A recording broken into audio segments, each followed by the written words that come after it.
enter an MBA course, one thing that they will teach you, one thing that they will discuss surely is the difference between a leader and a manager.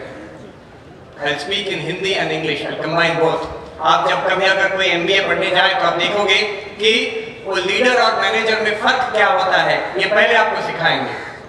फर्क ऐसा है. This is the difference. Suppose a road is being constructed. Road is being constructed, and there's a person who comes every day and tells you that today we constructed 1 kilometer of the road, 1.5 kilometers of the road, or 2 kilometers of the road. That person is a manager. But the person who asks, is this the right direction for the road? Should we not stop this and start making the road in another direction? That is a leader. And this is the difference between a manager and a leader. A leader has a vision. A leader goes beyond conformity. A leader is creative. If you apply this to Swami Vivekananda's life, if you look at Swami Vivekananda's life through this lens of leadership, then it's really an incredible study. You look at Swami Vivekananda's achievements across the board and you see this incredible creativity, this wonderful vision. Let us take up examples one by one. India. When Swami Vivekananda came on the national stage, people were speaking about the regional loyalties. There were leaders who were speaking about the development of Bengal. There were leaders who were speaking about Maharashtra. There were leaders who were speaking about Punjab and Tamil Nadu. Swami Vivekananda was the first to see and to tell people that this is one country. India is one country.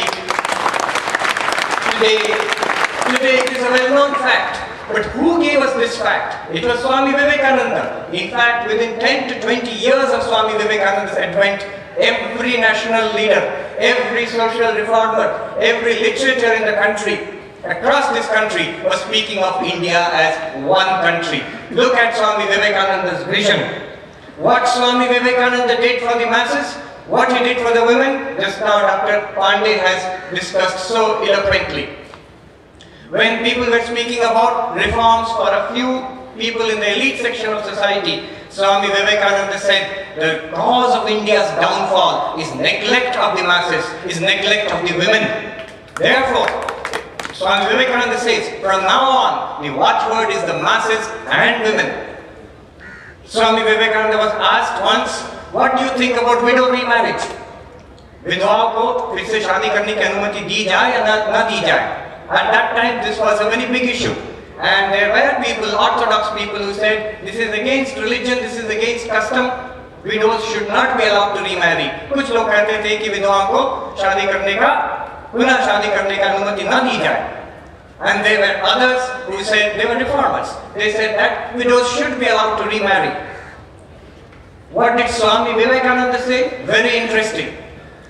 You see, both these groups, those who were saying widows should not be allowed to remarry, those who were saying widows should be allowed to remarry, both these groups were exclusively composed of men. What did the women actually want? Look at what Swami Vivekananda says. When Swami Vivekananda was asked this, what was he asked? What do you think about widows' remarriage?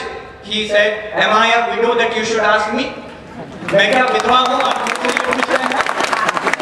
क्या बात है, आप क्या बताइए, आप इस तरफ हैं उस तरफ? And Swami Vivekananda said, give women education. उनको शिक्षा दो, उनको वो स्वाधीनता दो जो पुरुष को मिलता है. They will decide their own future. Why do you have to prescribe? So this was Swami Vivekananda's vision. देखो ये चीज इतनी साफ है, लड़कियों को समझ में आती है, पुरुषों को समझ में नहीं आती है. But Swami Vivekananda understood immediately. And this is something very common now. Women have education and equal rights with men. Look at religion. And when Swami Vivekananda came, what was religion? Temples, rituals, casteism, going to the temple or to the churches, allegiance to one particular religion, trying to convert people from this religion to that religion, that was religion. Swami Vivekananda came and said, religion is the manifestation of the divinity already in man. You do it by meditation, you do it by philosophy, you do it by work, you do it by love. This is or a combination of any one or more of these, and be free. Be free. That is the whole of religions. And what about books, temples, doctrines, churches? He says those are secondary details. What a vision That is the vision of a leader, a giant among leaders.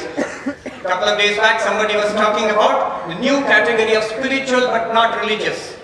Those who consider themselves spiritual but not religious. This movement has its roots in Swami Vivekananda's teachings in India and the West. So this his new conception of religion which he gave. Are you spiritual? Are you moral? Then you are religious. Whether you follow a particular doctrine or not, that is not of any consequence. What about the variety of religions? They were trying to convert each other, they were trying to criticize each other, trying to convert everybody to their own religion. Swami Vivekananda went to the West and he said, do I want that the Hindu should become a Christian? God forbid. Do I want the Christian should become a Mohammedan or a Buddhist? God forbid. Then what do I want? I want that a Hindu should be a better Hindu, a Christian should be a better Christian, a Mohammedan should be a better Mohammedan. Look at the vision, how he solves the problem with one stroke of genius. Monasticism, sannyasis. What was monasticism when Swami Vivekananda came on the stage? At that time, the idea was, सन्यासी क्या है? महात्मा लोग ये क्या करते हैं? ये धर्म के उपदेश देते हैं, भिक्षा मांगते हैं, घूमते रहते हैं. Generally, people had this idea, ये निकम्मे हैं. Swami Vivekananda came and said, just here, यहीं पर, इसी बात, यहाँ पर development में the second time he went to the West, just before that, he called all the sannyasis and brahmacharis and he said, you must work for the welfare of others, doing good to others. He says sannyasa means that. He redefined the whole of sannyasa to mean that one should realize God and manifest this God realization in service of humanity. आज ये क्या सत्य नहीं है? आप जहाँ पर भी आश्रम देखते हो, महात्मा को देखते हो, you see any religious organization, is it not true? Don't you ask, आप समाज के लिए क्या करते हैं? आप दुखियों के लिए क्या करते हैं? आप गरीबों के लिए क्या करते हैं? Don't you ask this? आप पूछते हैं, सब लोग पूछते हैं, सब लोग एक्सपेक्ट करते हैं, जो धार्मिक हैं वो समाज के लिए, दुखियों के लिए कुछ करेंगे. इसके पीछे one and only one person is responsible for this revolution. That is Swami Vivekananda. आप देखो, look at Swamiji's vision. Swami Vivekananda said, have a very high aim in life. Just look at Swamiji's vision. He wants to reawaken the ancient land of India, to restore it to its former glory. He wants to spread Hinduism, Vedanta to all over the world, share the accumulated spiritual treasures of one of the most ancient civilizations, to broadcast it across the world. He wants to, he dreams of giving the masses their rights. He wants to educate the masses and the women. Look at the vision of Swami Vivekananda, with the sheer unselfishness of it. Swamiji himself says in one place, whatever I thought about for my own happiness, it has never come to be true. But whenever I dreamt of the happiness of all, it has almost always been true. So look at this vision.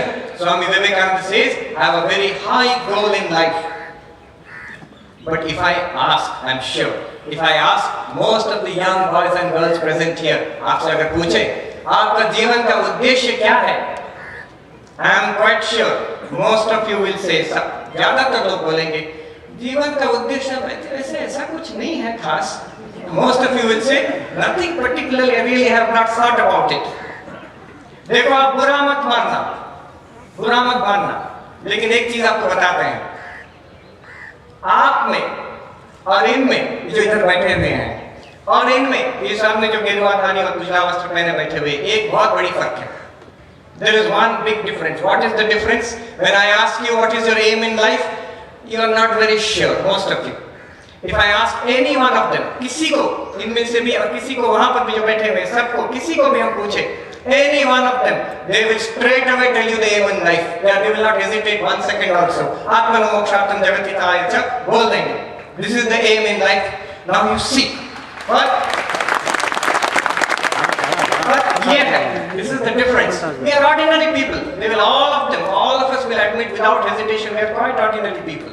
But we have taken up a very high goal in life, a wonderful aim in life, inspired by Swami Vivekananda, and that has changed our lives. आप देखो वहां पर जो junior most है, जो उजला वस्त्र पहने हुए ब्रह्मचारी है, उनसे भी पूछो, और जो सीनियर मोस्ट सन्यासी हैं उनसे भी पूछो, सीधा बोल देंगे God realization is the aim of life. The aim of my life is to do good to others, is to realize God. This makes a huge difference in life. Think about it. देखो, आप अगर यहाँ आप जब जाओगे कहीं पर जाते हो, आप निकल के कभी रिक्शा या ऑटो पकड़ते हो या टैक्सी, आप टैक्सी वालों को या ऑटो वालों को आपको पूछा कि भैया या दीदी कहाँ जाओगे, आप कभी बोलते हो जैसा चल रहा है चलने दो? कभी नहीं बोलते हो, कभी नहीं बोलते हो, एकदम सीधा बता देते हो यहाँ जाना है, इस रूट से जाएंगे, कितना पैसा देंगे, you are very clear about it. But जब आप अपने जीवन की गाड़ी पर चढ़ गए, कहाँ जा रहे हैं पता नहीं, क्या कर रहे हैं पता नहीं, क्यों कर रहे हैं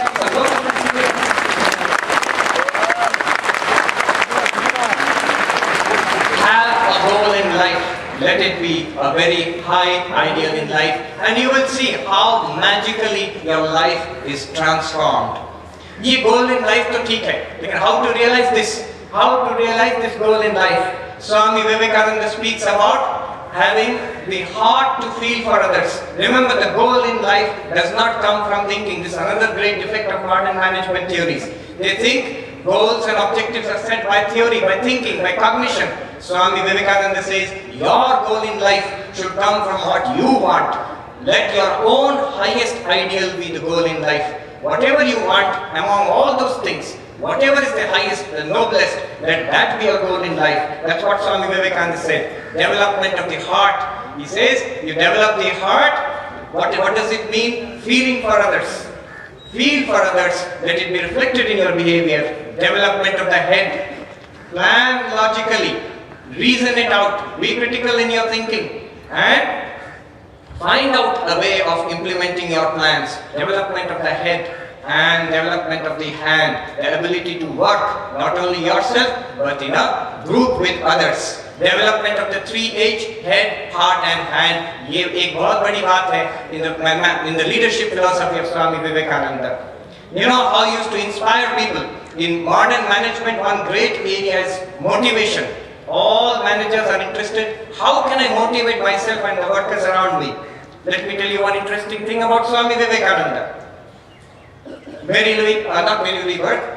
Josephine MacLeod.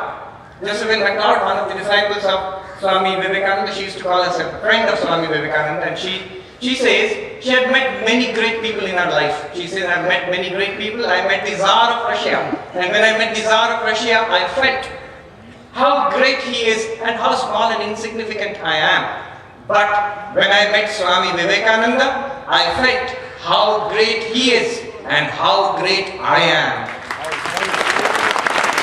This was Swami Vivekananda. He could arouse the greatness in the person in front of him. He said, never approach anything except as God. In his own life, he never did that except in his own life. He always saw everybody in front of him as God and God only. And that roused the God consciousness in the people who came in contact with him. Never think of yourself as anything low or mean. The divinity is within yourself. The same divinity in Swami Vivekananda. The same divinity sitting in front of you. The same divinity is in all of your hearts. So this was Swami Vivekananda's message, and the integral part of his, what we can call his theory of motivation. One final thing I will share with you. And one of my goals is to finish before the red light is shown to me. So, I will show you one thing, which I think you will remember for the rest of your lives. लेकिन आप सबको करना पड़ेगा वो, तो करेंगे आप? ठीक है, आप सीधा बैठो पहले. Sit straight. First, all of you young brothers and sisters, please sit straight. Now, what I want you to do is this. Raise both of your hands. Yes, very good. Raise them higher or top. Okay, put your hands down. Now, I'll tell you one thing.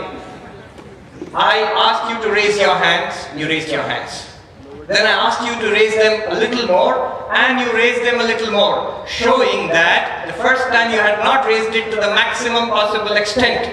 Now, this is a very interesting fact. ये बहुत बड़ी चीज सीखने को है.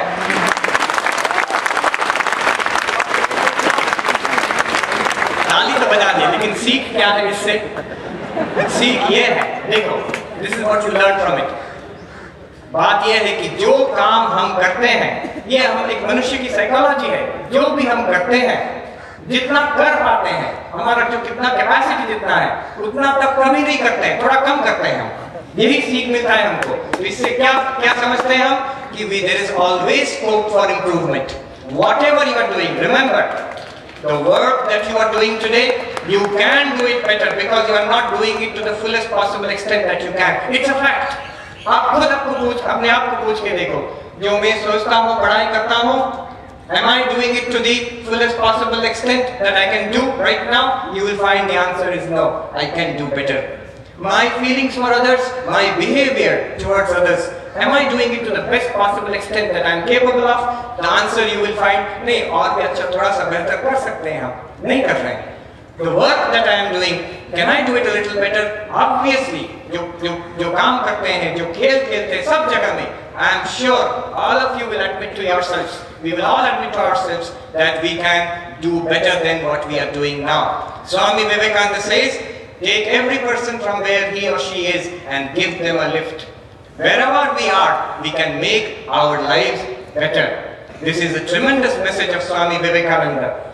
He mentioned, the compare mentioned servant leadership. There are so many theories in modern management which we could touch upon, where we could find traces of these things in Swami Vivekananda's life and practice. There is a new theory of servant leadership. Robert Greenleaf, about 30 years, 40 years back, he wrote this book about servant leadership. He was inspired by Hermann Hesse's, there's a little book called Journey to the East. Basically क्या है वो कहते हैं कि leadership, don't try to be a leader, try to be a servant. Try to serve others. You will automatically get a position of leadership. There also you go on serving others. One day the position of leadership will go away, but you continue serving others. So service is the first and the middle and the end of a servant leadership.